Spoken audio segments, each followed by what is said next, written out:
Assalamualaikum students. Today we will discuss about biotechnology and advanced technique that is genetic engineering. Genetic engineering basically आप लोग पढ़ चुके हो कि जेनेटिक इंजीनियरिंग क्या है। हम अपने डिज़ायर्ड ऑर्गेनिज्म में जिसमें हम चेंजेस लाना चाहते हैं, हम जेनेटिक इंजीनियरिंग के थ्रू उसमें अपनी मर्जी की प्रॉपर्टीज़ को डेवलप कर लेते हैं। तो इसका जो फर्स्ट स्टेप है, very first step, that is introduction of a gene into bacteria. कि आप क्या करते हो, बैक्टीरिया के अंदर उस ऑर्गेनिज्म की जिसके अंदर आप उसकी जिस प्रॉपर्टी के अंदर चेंज लाना चाहते हो, वो जीन आप उसका वहाँ से कट करोगे और उसको बैक्टीरिया के अंदर पेस्ट कर दोगे। ठीक है, तो that is called introduction of a gene into bacteria. तो यहाँ पे क्वेश्चन ये आता है, वाई साइंटिस्ट चूज़ बैक्टीरिया, कि साइंटिस्ट ने बैक्टीरिया को क्यों चूज़ किया। हम कोई भी दूसरा ऑर्गेनिज्म ले सकते थे जिसके अंदर हम जीन को इंसर्ट करके अपनी डिजायर प्रॉपर्टीज ले सकें, बट इसकी सबसे बड़ी रीज़न ये है कि बहुत सारे ऑर्गेनिजम्स का जो टाइम फॉर डिवीजन होता है वो चेंज होता है। ठीक है, डिफरेंट होता है, और डिफरेंट ऑर्गेनिजम्स, कुछ ऑर्गेनिजम्स डिवीजन के लिए मंथ्स लेते हैं, वीक्स लेते हैं, ईयर्स भी लेते हैं। ठीक है, सो जो बैक्टीरिया है उन सब ऑर्गेनिजम्स से इसका जो टाइम फॉर डिवीजन होता है वो बहुत कम होता है, यानी कि बहुत जल्दी ही अपनी कॉपीज़ बना लेता है। ठीक है, तो इस तरह से हम अगर बैक्टीरिया के अंदर अपने जीन को इंसर्ट करेंगे तो हमें हमारा डिज़ायर्ड करेक्टर जो है वो जल्दी मिलेगा। दूसरी बात ये है कि इसके पास प्रोमिनेंट न्यूक्लियस नहीं होता। ठीक है, कि क्रोमोसोम्स को न्यूक्लियस में से विजिबल करने के लिए इसको टाइम लगे। इसका क्रोमोसोम्स जो होते हैं वो साइटोप्लाज्म में इजीली पड़े हुए होते हैं, जिसकी वजह से हम उनमें थोड़ी बहुत चेंजेस कर सकते हैं।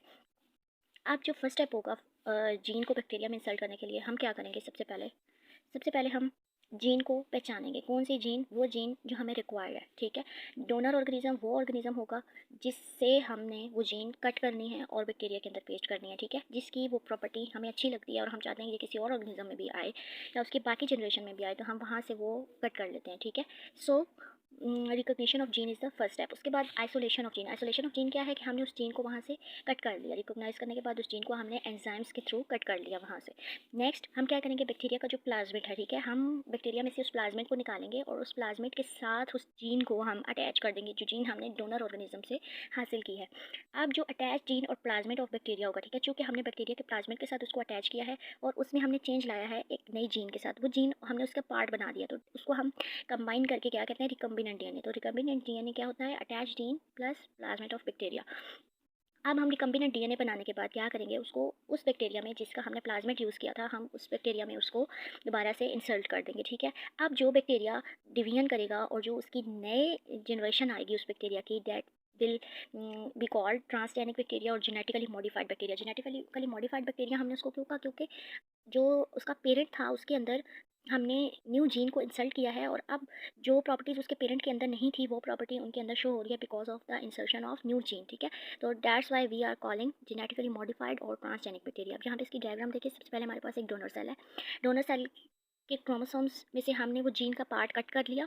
ठीक है, कट करने के बाद दूसरी साइड पे देखिए बैक्टीरिया है, और बैक्टीरिया का प्लाज्मिड हमने उस बैक्टीरिया में से निकाला और उसके अंदर हमने उस जीन को इंसर्ट करके रिकम्बिनेंट डीएनए बनाया। ठीक है, रिकम्बिनेंट डीएनए बनाने के बाद हमने वापस उसको उस बैक्टीरिया के अंदर पुट कर दिया, और पुट करने के बाद बैक्टीरिया अपनी डिवीजन स्टार्ट कर देगा, और स्टार्ट करने के बाद उसके पास जो कॉपीज़ आएंगी, जो उसकी जनरेशन आएगी, that will be called transgenic bacteria और जेनेटिकली मॉडिफाइड बैक्टीरिया।